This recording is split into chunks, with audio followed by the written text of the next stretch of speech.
Tonight we're fixing up some fantastic homemade fried okra, and you're just gonna love this. Hi, I'm Melissa Diane, and on this channel we have so much fun in the kitchen and out in the garden and just all around our home. And tonight we're doing this fantastic homemade fried okra. First of all, I want to show you where I got the okra that we're going to be using for our fried okra tonight.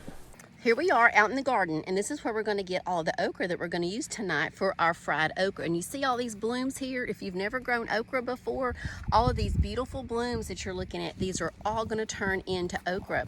And here's a little bit. Here's a small okra, and he's just about ready to be picked. Let me show you though, there's some, if it gets too big, if you've never grown okra, if it gets too big, it's going to be too tough.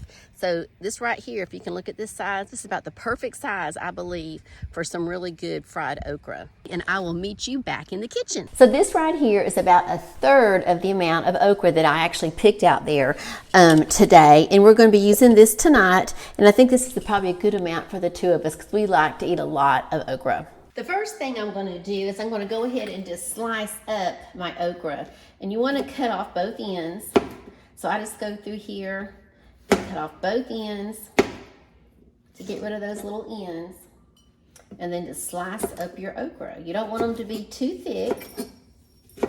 And when you're going through here and you're slicing these up, if they seem too tough and it's hard to cut through them, then do not use that for your fried okra. That's just going to be too tough and it's going to be too stringy when you eat it. But here's a little thing that I do, a little tip. If you come across some of those and they are too tough because they're too long and thick, if you do go ahead and cut them up, you can.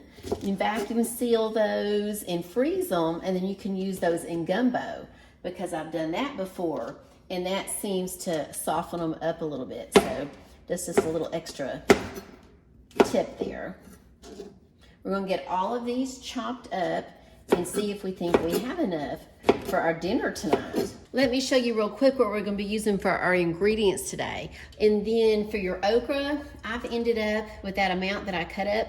I've got 4 cups. And this really could be good enough for 3 people, but we really like okra, so this will be a good amount for us tonight. You're going to need some cornmeal, and you're also going to need a little bit of flour. Now, I'll put some measurements for you in the description below the video, because most of the time when you're doing this, you just kind of have to go with the feel of what it feels like and what it looks like. We're also going to be using just a little bit of milk. Tonight, I'm using just a little bit of some almond milk, because that's what I have. And then as far as some seasonings, I'm going to be using some lemon pepper, also a little bit of coarse ground black pepper, and then a little bit of garlic powder. And I like to throw a little bit of crushed red pepper in with my okra. The first thing we're going to do is I'm going to go ahead and just dump the okra in here. Okay, let's just rake all that out. And that's a good amount. And then I'm just going to take the almond milk, and you can use any kind of milk you want. But I'm just going to take this and I'm just going to sprinkle this over the top just a little bit. And then I'm going to stir it, because really what I'm trying to do is I'm just trying to get it wet. Just get that okra nice and wet. Now when this is all done, this is not going to be slimy at all. Your okra is going to be crunchy, and it's just going to taste fantastic. And this is one of those recipes that as you're going along, you'll find you may have to come back and just add a little bit of each of the ingredients as you're mixing it. So there we go. That's nice and good. And now what I'm going to do is go ahead and take just a little bit of this flour. Just put all over, and then I'm going to stir it. And I'm just trying to coat it. Now also, if you've made fried okra before, you know sometimes you can make a really thick coating that stays on every piece. Mine's a little different. I like it that way when I go out to restaurants and different things, but when I'm making it at home, I don't like to have that thick crust on it. I like to have it just sprinkled all over, and you'll see what I'm talking about as soon as we get this in our skillet. So it looks like that our flour is doing really good. Let's really helping to get all over that okra. I'm gonna do just a little bit more. And then I'm gonna go ahead and start with the cornmeal. I use quite a bit of cornmeal in this recipe.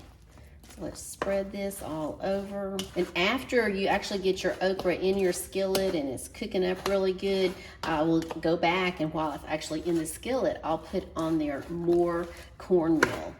I think that just helps it stay nice and crunchy. Let's do more.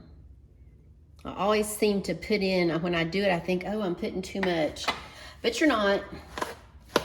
You're not. Now for those seasonings, we're going to be taking this lemon pepper, and I've already put a little bit in. We're just going to take that lemon pepper, and we're just going to kind of put that all over the top. Then you've got your coarse ground black pepper.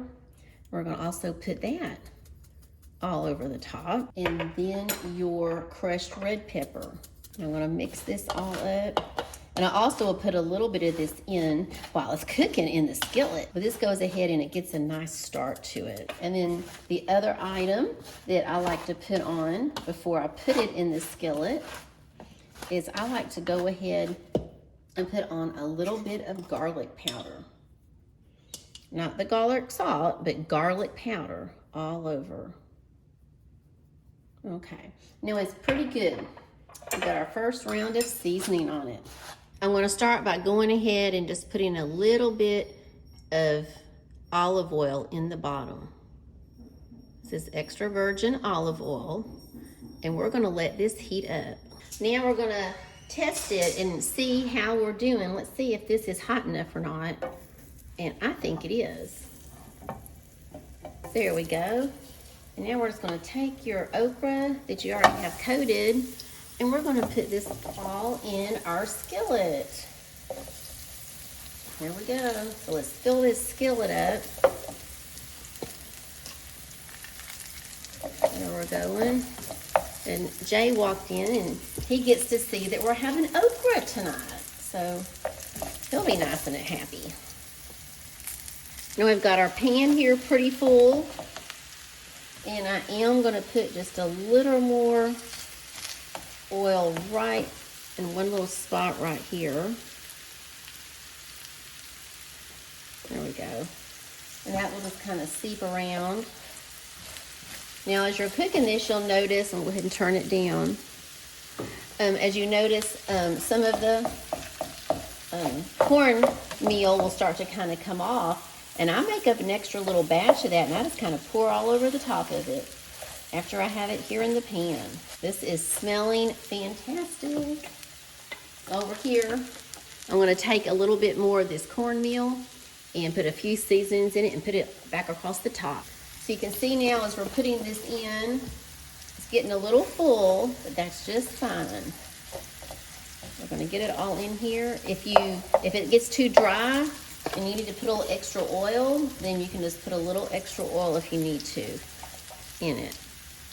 Got a little bit there. I think I'll have to open me up another one. All right, now, so I put some more cornmeal on top of here. And what that does, when this kind of cooks down, it's going to make crumbles. You're going to have some cornmeal crumbles is what I like to call them.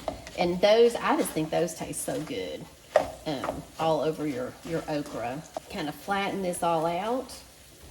I have this on a low, between low and medium right now. And I'm going to take a little cover that I've got, one of these little handy dandy guys, and I'm going to cover that and let it sit here for about 5 minutes. Okay, so I guess it's only, I was going to let it sit for 5. It's been about 3 minutes. I decided to go ahead and come in here and flip it.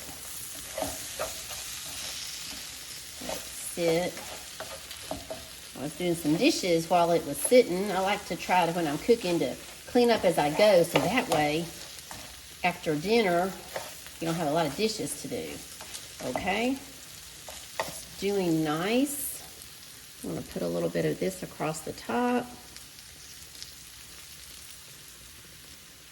And we're going to let it sit there. And I'm going to cheat really quick, and I'm going to grab one of these little guys and taste it and see, ooh, it's hot, and see what it's tasting like. Let's try it here real quick. Here we go. Oh, wow. Oh, I love it. You know,